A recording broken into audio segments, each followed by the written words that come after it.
guys, we're back again with Charlotte's Web. Today we're going to go ahead and read the next two chapters. So we're going to be reading chapters 19 and 20 today. Just a little recap, Wilbur is currently at the fair. Charlotte is writing a new word in his web, and he's a little scared of the competition because the pig next door is a lot bigger than him. So let's go ahead and see what's going on with Wilbur at the fair today. This chapter, chapter 19, is called The Egg Sack. Next morning, when the first light came into the sky and the sparrows stirred in the trees, when the cows rattled their chains and the rooster crowed and the early automobiles went whispering along the road, Wilbur awoke and looked for Charlotte. He saw her up overhead in a corner near the back of his pen. She was very quiet. Her 8 legs were spread wide. She seemed to have shrunk during the night. Next to her, attached to the ceiling, Wilbur saw a curious object. It was a sort of sack or cocoon. It was peach-colored and looked as though it were made of cotton candy. "Are you awake, Charlotte?" he asked softly. "Yes," came the answer. "What is that nifty little thing? Did you make it?" "I did indeed," replied Charlotte in a weak voice. "Is it a plaything?" "Plaything? I should think not. It is my egg sack, my magnum opus." "I don't know what a magnum opus is," said Wilbur. "That's Latin," explained Charlotte. "It means great work. This egg sack is my great work, the finest thing I have ever made." "What's inside it?" asked Wilbur. "Eggs?" 514 of them, she replied. 514? said Wilbur. "You're kidding." "No, I'm not. I counted them. I got started counting, so I kept on, just to keep my mind occupied."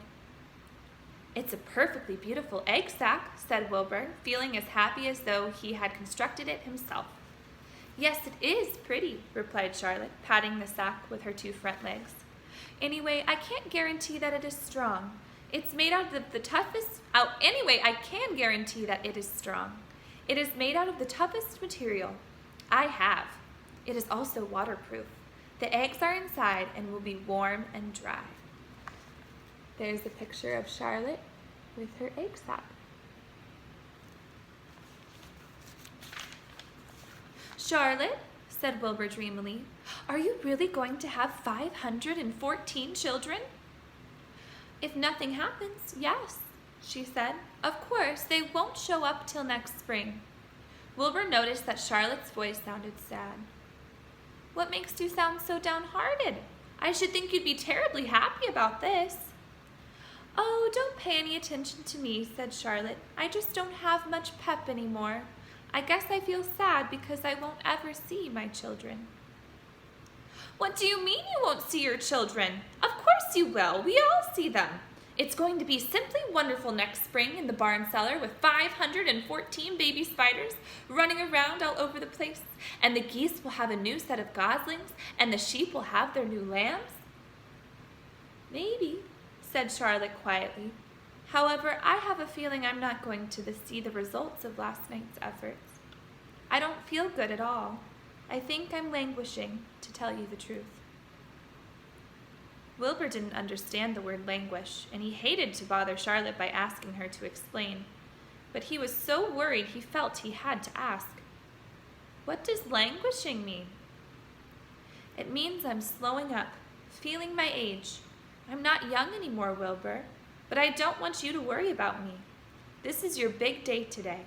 Look at my web. Doesn't it show up well with the dew on it?" Charlotte's web never looked more beautiful than it looked this morning. Each strand held dozens of bright drops of early morning dew. The light from the east struck it and made it all plain and clear. It was a perfect piece of designing and building. In another hour or 2, a steady stream of people would pass by, admiring it and reading it and looking at Wilbur and marveling at the miracle. As Wilbur was studying the web, a pair of whiskers and a sharp face appeared. Slowly, Templeton dragged himself across the pen and threw himself down in a corner. "I'm back," he said in a husky voice. "What a night!" The rat was swollen to twice his normal size. His stomach was as big around as a jelly jar. There's Templeton, all tuckered out after his night.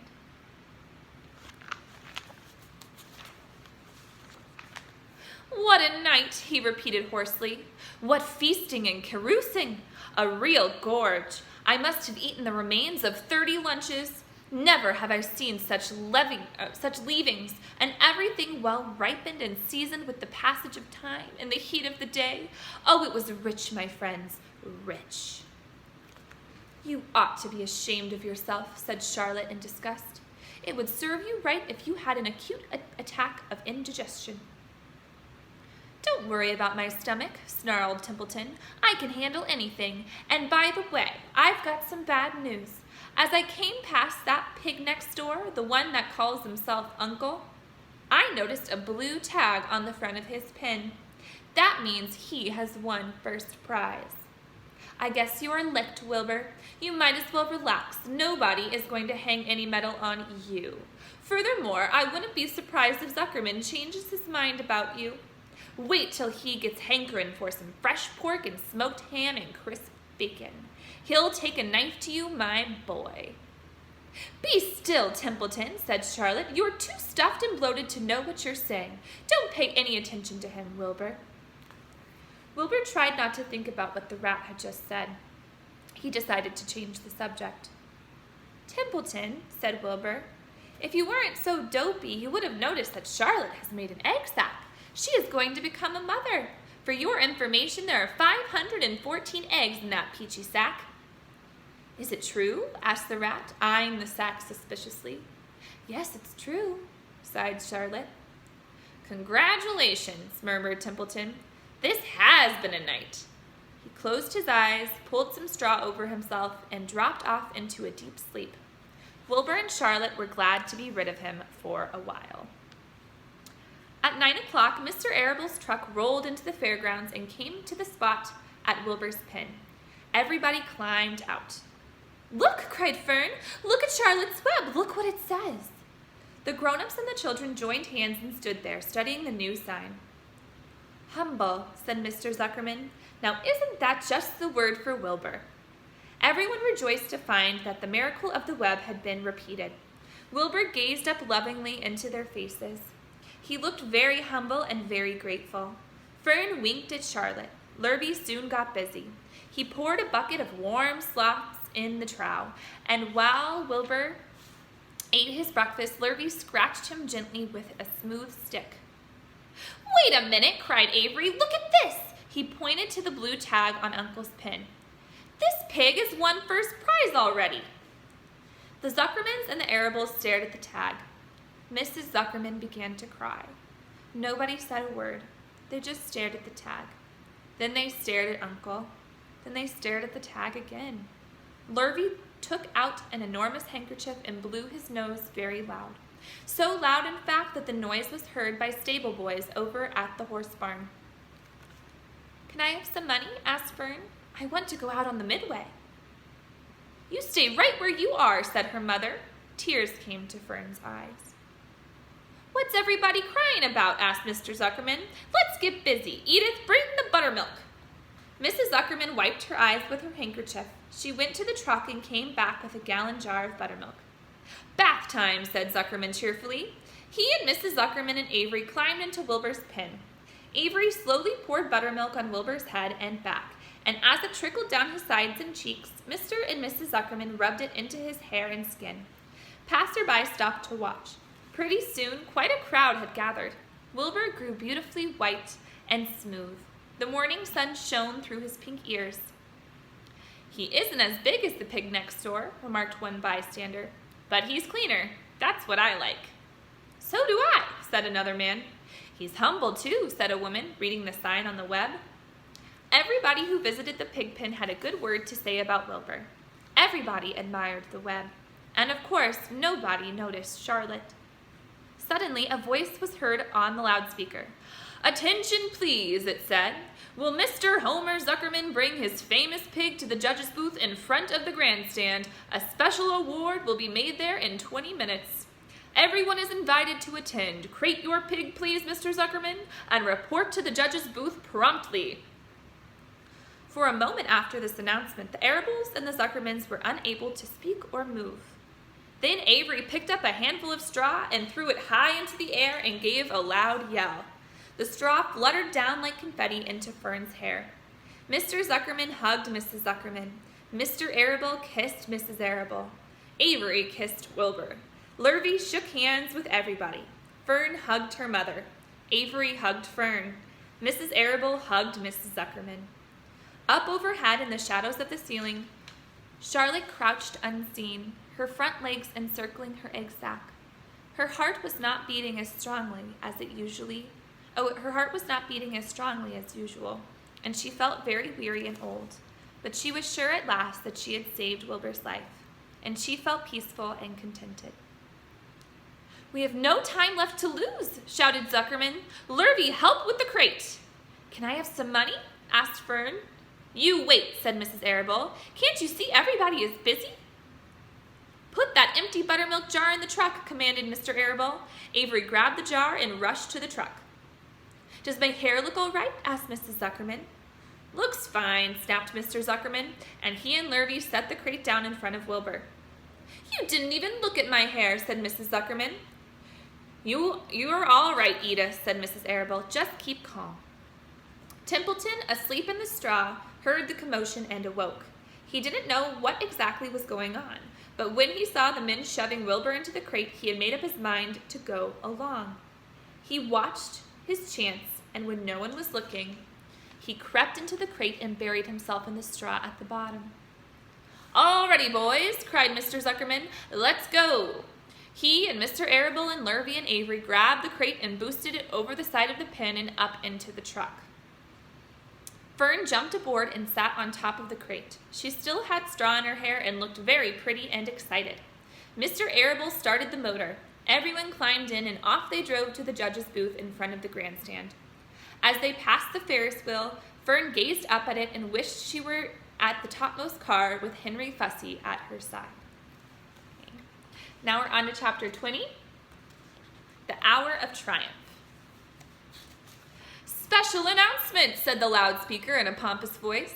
"The management of the fair takes great pleasure in presenting Mr. Homer L. Zuckerman and his famous pig. The truck bearing this extraordinary animal is now approaching the infield.